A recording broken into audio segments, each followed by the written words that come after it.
I don't know what to say. Good morning or good afternoon. It's a morning somewhere in America. This is MAAP Real Talk Show with you here, George Nemeh, the host. As you don't see me, because more importantly, I want you to see Representative Walt Blackman. Walt, I've known him for years and years now. It's almost like, I think, 6, 7 years. I don't know how long. 10 years. And during that period, as you know, you always fought hard. And that's the typical soldier, by the way. And FYI, I know you're probably more than a soldier, but what I meant by that, what I saw today at the podium, like, it took you out because you were talking about the cancer situation with those sad children, like what's going on and the lack of funding and all that good stuff. But you went into your combative mode.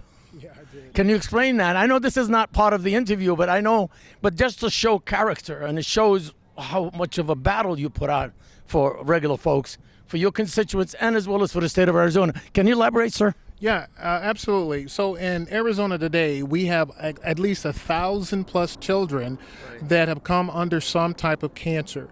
And as you heard, the research dollars are not there coming from the states. We don't even have matching dollars to be able to put that up against. So with a $17.8 billion budget here in Arizona, we can surely put some dollars aside to be able to offset some of the funding that we are not getting from the federal government. Now, the combative mode that you're talking about, it's important. These kids are our future. These kids are going to be occupying these buildings. It shows, sir, I'm sorry to interrupt you, but it shows where your mindset is. Exactly. You're fighting a real, not just facade, and you're acting like, because I've known you for all these years. Yeah. So I want the world to know, and the people that are making judgment, to understand what's going on. Because we have to put aside all the political differences. Yes. And a lot of times legislation is signed or it's voted on based on your party, based on your tribe. And in this situation, there are no party lines other than Arizonans taking care of our Arizona kids, because in the future, as I said, these kids are going to be maybe one day our governor, one day a speaker of the House, or one day the president of the Senate.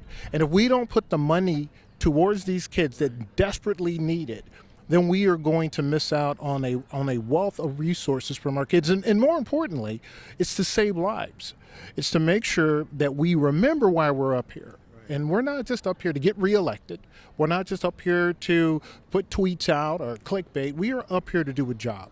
And while we're up here, we need to make sure that we do something of meaning. So when we leave, we've left a positive mark, other than the mark of vitriol or other than the mark of political ideology. How about we get together, and how about we find a way to fund this and take care of our children that have cancer and their families? If you had to aim to one source, where would you go first? When we're talking about the resources, so when we are looking at the budget, as I said, right now we have a $17 billion plus budget. Yeah. So it's a tight budget. However, there are dollars within our agencies that those dollars are not being used. So when we send dollars to, for example, we send dollars to DOC, for example, there are dollars that they are not using, that they are putting aside or reporting that they are using for other means. Now, I don't mean to go after each and every agency. However, good management of those dollars will allow us to look using JOBC to find where we may have extra funding to put towards some of this research. Some of the dollars can go into grant funding to go to these nonprofits. Also, they can go into the hospitals that the research that are being provided, and go to some of the doctors for their research. I know ASU has a huge research organization for cancer research. We need to partner with universities such as ASU to figure out what they need from the state to be able to continue their funding and also help provide those additional resources that they'll need.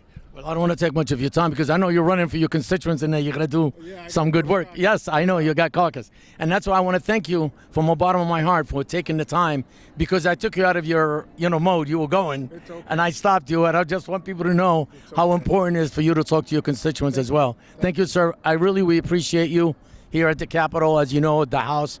We appreciate it. And I hope in the future will be bright. We'll see you on the 9th floor, maybe. Yeah, one day, huh? One day. Hey, listen. My door is always open to you, brother. Well, I appreciate you, sir. Okay, God bless Thank you. God bless you. Okay. Bye-bye. Hey, stay in touch.